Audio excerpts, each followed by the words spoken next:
I pretended to be asleep and I heard that I was being sold. My name is Veronica, and all my life I believed that you had to pay for everything. Pay to succeed, pay to be beautiful, pay to be loved.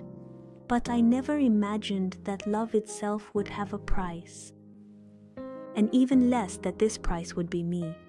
Since I was little, I was taught to fight. Red diploma, earned at the cost of sleepless nights. Perfect figure, achieved through deprivation and discomfort. Statue of the daughter of the concrete king, with this constant guilt of having too much.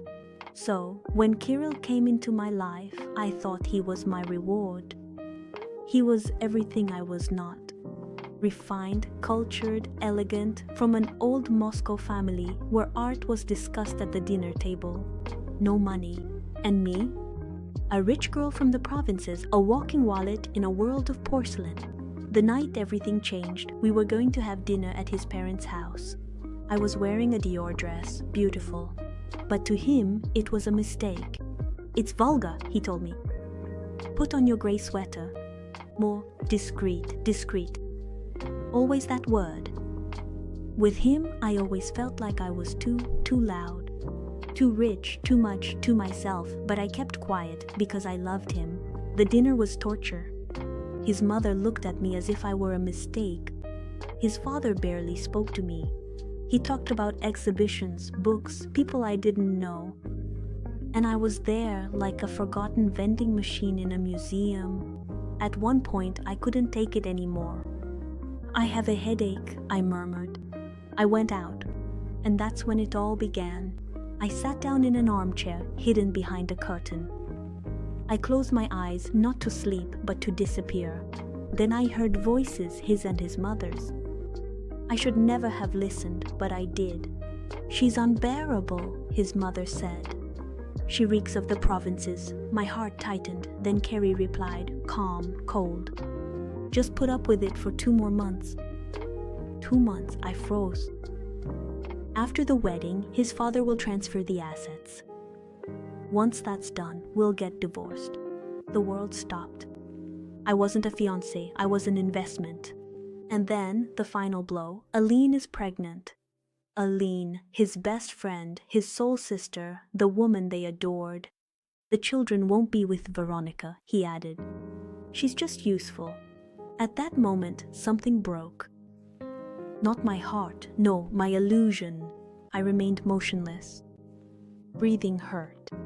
I had just realized that the man I loved was selling me. But I didn't leave in tears. No, I went back to the table, smiling, and I started to play along. The next day, I didn't cry. I thought things over. I called my father. "Dad, I need your help." His response, finally, within a few days, everything was clear. Debts, lies, manipulation, the perfect family was nothing but a house of cards. And I was their rescue plan.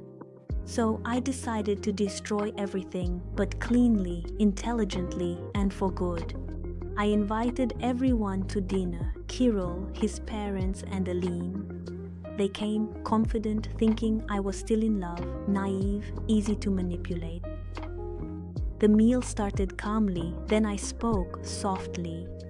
"You know, I heard your conversation. Silence, complete silence."